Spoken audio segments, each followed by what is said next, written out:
All right, today we're diving into the story of a creature that has ruled Africa's rivers for millions of years, the Nile crocodile.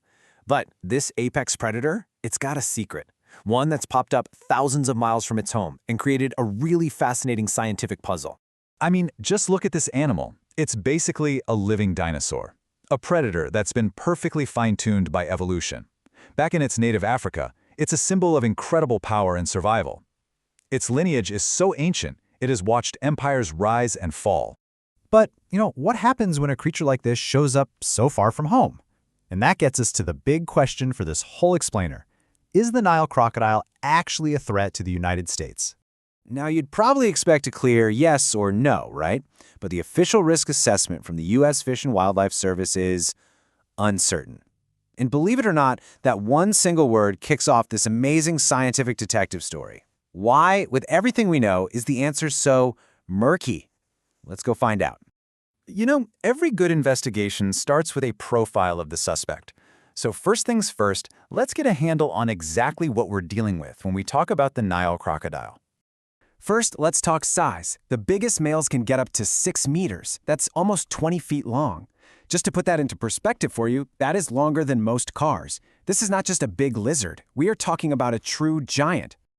And these things are built to last. The record for one in captivity is over 56 years, and some folks think they could live even longer than that. So when one of these animals shows up in an ecosystem, it's not just a tourist, it's settling in for the long haul. They're also really productive. A single female can lay anywhere from 35 to 50 eggs in one go, and she will guard that nest with some serious aggression. That high reproductive rate, it's a huge part of why they're so successful. Their diet is another thing that makes them so adaptable. They are the ultimate opportunists. I mean, from fish and birds all the way up to huge mammals like zebra and buffalo, pretty much anything is on the menu. And, this is crucial, in their native range, humans are absolutely documented prey. This is not a picky eater.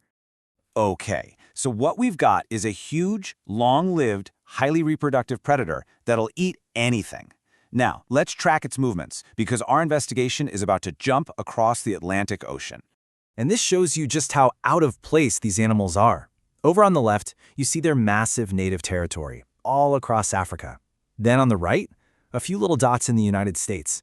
Yep, they've actually been found in the wild, specifically down in Florida and Mississippi. So the big question is, how on earth did they get here? Well, the evidence points to a few different ways.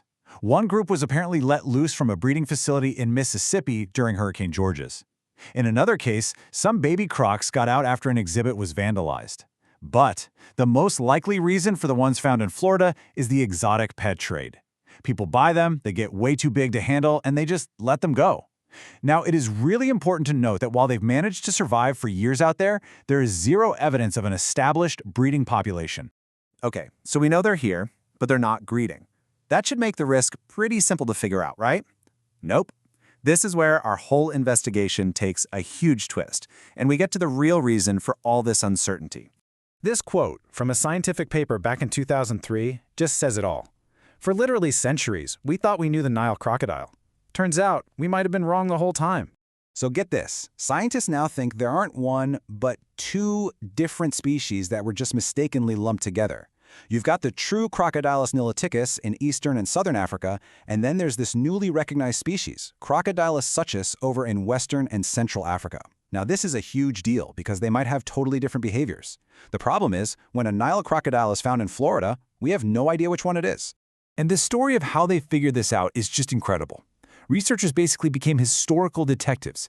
They went and got DNA from ancient crocodile mummies that were preserved in Egyptian temples. This ancient genetic code helped them confirm that, 2 separate lineages have been around for a very, very long time. It's like solving a modern-day puzzle with clues from the distant past. So this whole identity crisis is a massive problem. But even if we knew the exact species, how could we possibly know what kind of impact it would have? Well, for that, we turn to the final piece of our puzzle. A crazy cool forensic technique that can literally read an animal's life story from its claws. So think about it. How can a scientist figure out the diet of a wild animal they can't possibly watch 24/7? The answer, as it turns out, is literally at its fingertips. Here's how it works. A croc's claw is made of keratin, and it just grows continuously. New layers are always forming at the base, and that pushes the older material out toward the tip. So what does that mean? It means the very tip of the claw has the oldest stuff. Scientists can take tiny samples all along this timeline, analyze them, and see what the croc was eating and where it was living, almost year by year. But here's the catch, the key finding from all this research. Because of all the wear and tear, a claw doesn't hold the animal's entire life story. The oldest material you can get from the tip is only about 5 to 10 years old before it just gets worn away.